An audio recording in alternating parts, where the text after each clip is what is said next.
Joining us right now as we are here from Cardinals headquarters out in Tempe. OTAs are underway, and it is great to catch up with the head coach of the Cardinals, Jonathan Gannon, here on the Burns Gambo Show. He does his weekly things with us Mondays during the football season, but we got him here in the offseason too. How you doing, Coach? I'm excellent. I'm excited to be here. Thanks for having me. Good news is we've talked about a future replacement for me, and somebody wants to step right in and take that job right there. We're good. And you might have to school me up for like 32 years before I can get on the mic. I think you'll be just fine.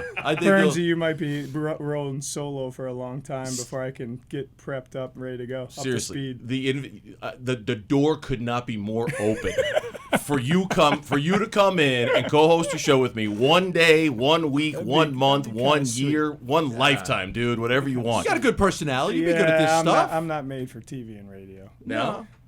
Not good looking, bad voice. Like it just doesn't work. You guys got good voices. Has it stopped him? Has it stopped him? Right. I'm good looking and I have a good voice, so it does work. Yeah, it does work. You're like check. All right. We'll talk some football. Let's talk some football, man. Just voluntaries. Yeah.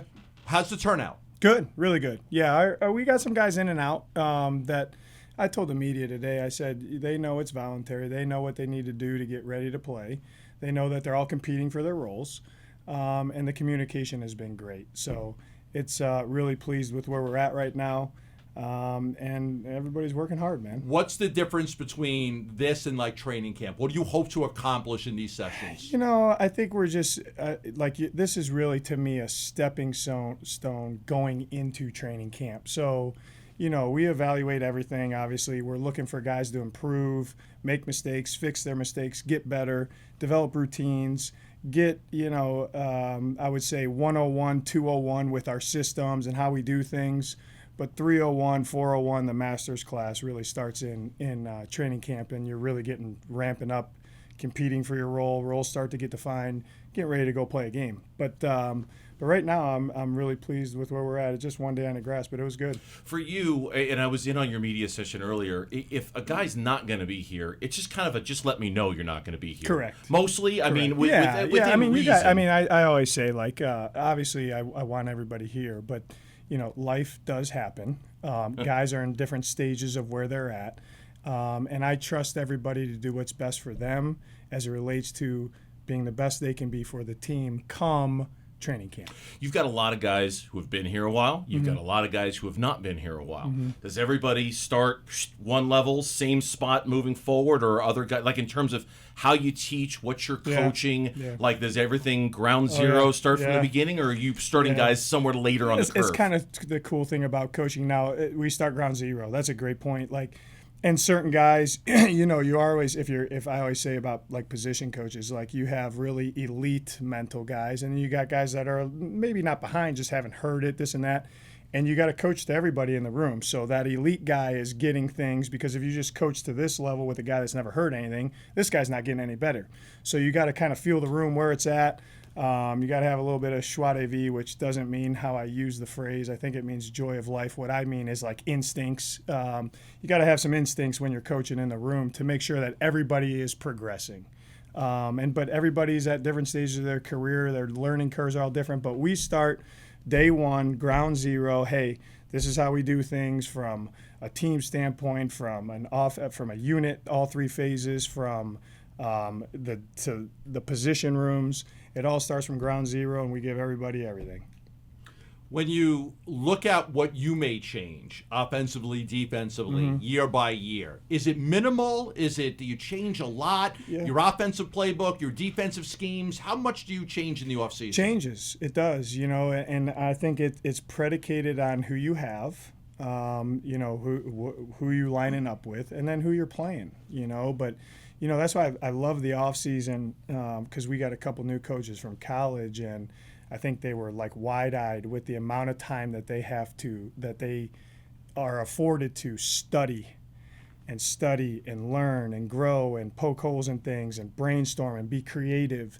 And then we take it all together. The coordinators kind of take it all together, and we got brainstorming meetings, we got decision-making meetings, all that stuff. But I think that it's not, since we've been here, here's the three-phase, here's the playbooks. That's what it is. We are not like that. We try to adapt and adjust and make it fit our guys that's unique to us.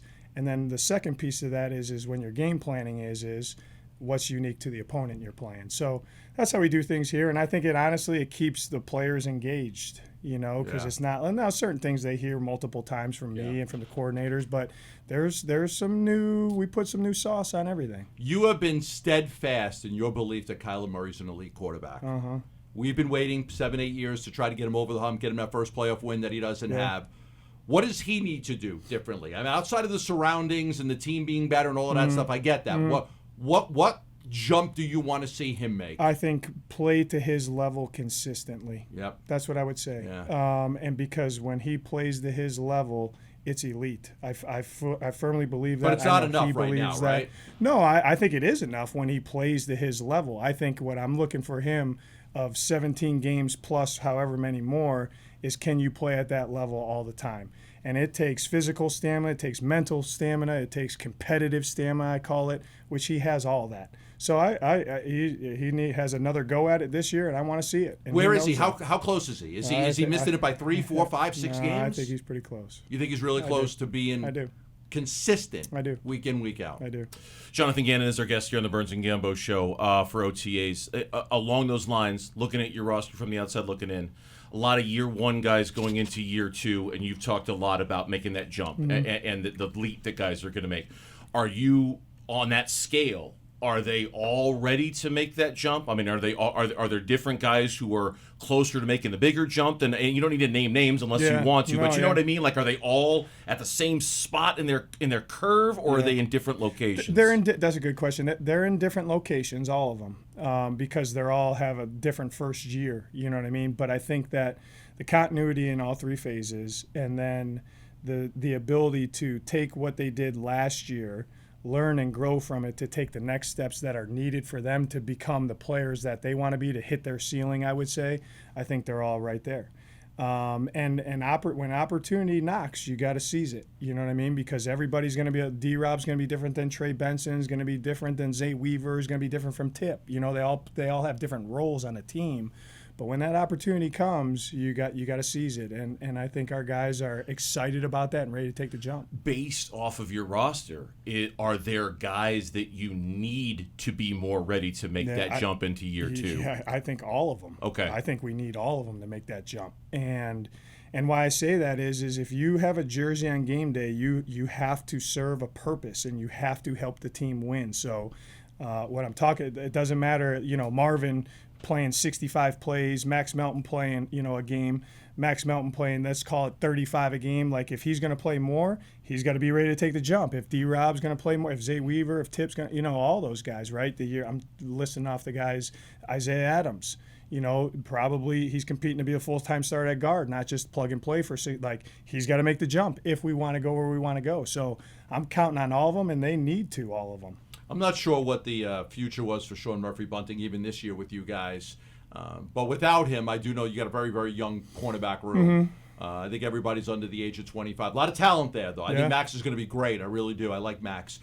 Do you need to go out and get a veteran wide receiver? Would you like to have some more experience in that room? Yeah, honestly, Gambo, no. We'll turn over every stone, though, to help our team.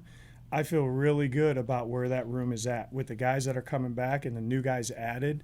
I've never been afraid to play young guys that are a little more inexperienced than other guys. Does experience help you? Yes, it does. You know what I mean? But the way to get experience is time on task on the job. And what you see is if guys are truly trying to maximize themselves as football players, that can happen very quickly. And just because they're only a year in or 2 years in or 3 years in doesn't mean that they can't take a huge jump because they're getting clock. Cooper DeJean with Philly landed in a great situation. Veteran defense, great pass rush, really helped him have a good year. How much will the additions you guys have made on that front seven help your cornerbacks and safeties? It'll help. They go hand in hand. Rush and cover go hand in hand. So if you can cover people up, put color on color, the rush has a chance to get there. If the rush can beat their guys and win one-on-ones, then the corners don't have to, the DBs don't have to cover as long. So they really go hand in hand. You need all three levels of the defense to play high-quality football for you if you're going to be an elite defense. That's just what you need. We had a real good feeling you were going to get one of those top 2 free agents out of Philly. You ended up with Sweat. Yeah. Tell me what you liked about him. And Joshua. Tell me, when did you know you were going to get him? I think when Monty called me and said we got Sweat. Oh, no, come on, you know tell what I me. mean? No, I swear. Like free agency is like, I think like people, I don't know how people think it goes. I don't know about that, but like you literally do not know who you're going to get until they say I'm committed and they sign a deal. Did you have a good feeling? I didn't have any. You didn't have any feeling. Any feeling. Like, What did you love about him? I mean, I think he can affect the passer and he plays the run extremely well. He's very smart, team first guy. He's tough as nails. And I think he's got good ball in him, a lot of good ball in him. And what he's shown, he fits our style, our brand of ball, which is cool. I know the person that he is, obviously being with for 2 years with him, and I think he's going to help the entire team and the entire defense. Along those lines with free agency, I'm just curious. It looked like the defensive line room was done and set and you were good, and here comes Calais Campbell. Yeah. Tell me about that moment you got the call from Monty that was you found awesome. out he was coming back. He was on our radar for a while, and we had talked about him, and it was kind of one of those guys that we didn't know he was going to be available. Yeah. And when he was available, we talked about the pros and cons of adding him, and there's too many pros not to do it. You know what I mean? And just obviously the person that he is. He's already been here. A lot of guys have a history with him. Going against him last year, the first thing I looked at is you look at a guy that's a little bit older, 18 years in the league. I said, let's see what he did against us. Like, can he still play? You know what I mean? And it was like, geez, this guy can still play. Yeah. Like, this guy's like train wrecking the game, kind of like sign him up. You know what I mean? So, and there was a lot of people that wanted him. So Monty and his staff did a really good job to sign him up, and he's going to help us a lot. Do you want your name before or after mine when we do the show together? Totally up to you. So you want it to be the Burns and Gannon I'm like show? Robin. Yeah, I'm like Burns Robin. You're Batman. It's the Burns and Gambo show, the Burns and Gannon show. It's kind of, it rolls, right? He's the driver. Yeah, he's the driver. You'll be the color. I mean, right. you will You'll add be all the the color. personality to the show. Yeah. I'm just going to be the boring. I get us in and out of the breaks guy. And he's That's good at what it. I do. I'm He's really good at freaking it. good That's at it. all You I guys do. are a good tag team. Yeah. That'd be tough shoes to step into, man. It's like taking over after like a legend. Like, it's hard to do, man. We'll switch for You a day. might I'll not coach want that I'll job. coach the team. You might not want that job. And you do the show one Well, day. I'm not a legend, so it'd be easier for you, but it would be hard for me. Okay. All right, so we'll catch up with you during training camp. Yes, and then we'll talk to you Playlist. I'll Mondays get your after games. playlist. Give me the playlist, I'll man. give you 5 songs. It'll be jamming out. I'll It'll give be you 5 jamming. great songs. Jonathan Gannon, our Thank you, guest here on the guys. Burns and Gambo Show. Thanks, Coach. Good luck Thank this you. year. All right. As a reminder, a limited number of season and individual tickets are currently on sale for Cardinals home games. So for more information, please visit azcardinals.com/tickets. Thanks for watching Burns and Gambo. Click to see more from the guys and hit the button in the middle to subscribe so you never miss a video from Arizona sports.